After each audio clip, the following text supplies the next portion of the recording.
ఒక్కసారి కొమ్మూరి గోల్డ్ కి కాల్ చేయండి. తాకట్లో ఉన్న మీ బంగారాన్ని విడిపించి మార్కెట్ ప్రైస్ కి వాళ్ళు కొనుక్కుని మిగతా డబ్బులు మీకు ఇచ్చేస్తారు. హలో అండి, అందరికీ నమస్కారం. తిరుమల లడ్డూలో నెయ్యి కల్తీ వ్యవహారంతో నాకు ఎలాంటి సంబంధం లేదు, నాకు ఎలాంటి సమాచారం లేదు. ఇది టీటీడీ బోర్డు మాజీ చైర్మన్ వైవి సుబ్బారెడ్డి గారు చెప్తున్న మాట. ఆ చిన్నప్పన్న మీ పిఏ కదండి, మరి ఆయన నిందితుడిగా ఉన్నాడు కదండి, ఆయనే కదా ఇదంతా చేసింది అంటే, ఆయన అకౌంట్లో డబ్బులు కూడా పడ్డాయట కదండి అంటే, ఆయనకు నాకు సంబంధం లేదు. చిన్నప్పన్న ఒకప్పుడు నాకు పిఏ, ఆయన చేసిన ఈ మహాపాపంతో నాకు ఎలాంటి సంబంధం లేదు, ఆయన చేసినట్టుగా సమాచారం కూడా నా దగ్గర లేదు అని వైవి సుబ్బారెడ్డి గారు చెప్తున్నారు. కానీ ఇవాళ ఆంధ్రజ్యోతి పేపర్ కానీ ఇలా ఏ పేపర్ అయినా మీరు చూడండి, చాలా క్లియర్ కట్ ఎవిడెన్స్ తోటి సిబిఐ సిట్ ఛార్జ్ షీట్లో ఏ నెంబర్తో అయితే చిన్నప్పన్న ఫోన్లు మాట్లాడి ఈ వ్యవహారాలను డీల్ చేశాడో ఆ నెంబర్ వైవి సుబ్బారెడ్డి గారిది. వైవి సుబ్బారెడ్డి గారు అఫీషియల్ లెటర్ ప్యాడ్ మీద, వైవి సుబ్బారెడ్డి గారు వైసీపీ రాజ్యసభ సభ్యులుగా ఉన్నారు, టీటీడీ బోర్డు మాజీ చైర్మన్. ఆయన అఫీషియల్ లెటర్ ప్యాడ్ మీద ఉన్న నెంబర్తోనే చిన్నప్పన్న ఈ డీలింగ్స్ అన్ని నడిపించాడట. మరి వైవి సుబ్బారెడ్డి గారి నెంబర్తోనే చిన్నప్పన్న ఇన్ని డీలింగ్స్ నడిపిస్తే వైవి సుబ్బారెడ్డి గారికి తెలియకుండా జరిగిందా? జరిగే అవకాశం ఉందా? మరి దీనికేం వైవి సుబ్బారెడ్డి గారు సమాధానం చెప్తారు?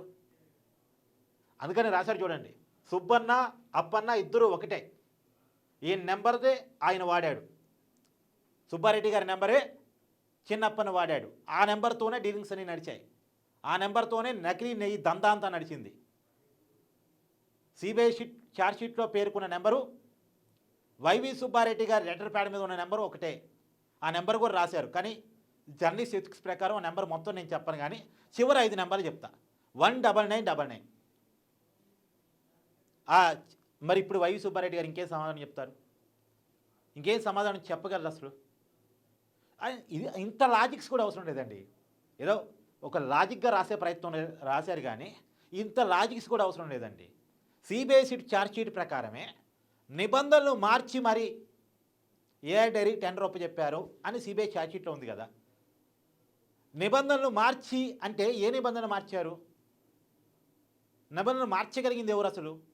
మార్చగలిగే కెపాసిటీ ఎవరికి ఉంటుంది? చైర్మన్కి ఉంటుంది, పాలక మండలికి ఉంటుంది. మరి పాలక మండలి చైర్మన్ వైవి సుబ్బారెడ్డి గారికి సంబంధం ఉన్నట్టే కదా.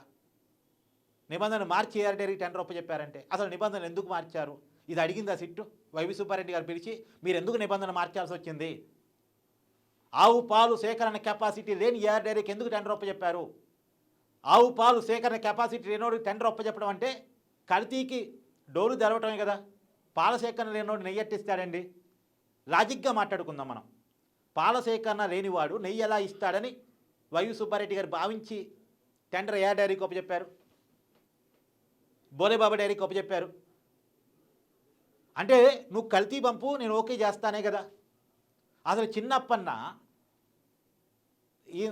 అంత పెద్ద తిరుమల వ్యవస్థలోకి కల్తీ నేను ఎలో చేయగలిగిన పరిస్థితిలో ఉన్నోడేనా? అవకాశం ఉంటుందా? ఖచ్చితంగా అవకాశం ఉండదు. ఒక పిఏ ఈ పని చేయలేడు. ఎవరు చేస్తారు? చేస్తే పాలక మండలి ఈవో, అదనపు ఈవో, చైర్మను వీళ్ళు చేయగలరు, వీళ్ళ స్థాయిలో చేయగలరు. ఇది చాలు వైవి సుబ్బారెడ్డి గారు తప్పు చేశారని చెప్పడానికి. సిట్ చెప్తుంది తప్పే నిజమైతే ఆ తప్పు చేసింది వైవి సుబ్బారెడ్డి గారు అయ్యి ఉంటారు. తప్పు అబద్ధం అయితే మనం ఏం చేయలేం, అసలు తప్పే జరగకపోతే మనం ఏం చేయలేం. కానీ తప్పు జరిగింది అని సిబిఐ సిట్ వాదన ప్రకారం తప్పే జరుగుంటే మాత్రం ఆ తప్పు చేసింది ఆనాటి చైర్మను, ఈవో, పాలక మండలి అయ్యి ఉంటారు. ఇక్కడ మనం మాట్లాడుకోవాల్సిన తప్పు జరిగిందా లేదా? తప్పు జరిగిందని సిబిఐ సిట్ చెప్తుంది. మరి తప్పు కారకులను మాత్రం వదిలేసింది. అంతెందుకని ఆ SIT report తీసిపై 7th, 8th, 9th పిల్లగాలకి ఇచ్చి ఇది చదివి ఈ తప్పు ఎవరు చేసి ఉంటారు అని అడగండి. 7th, 8th, 9th దానికి ఐపీఎస్లు అవసరం లే, దానికి సిబిఐ అధికారులు అవసరం లే.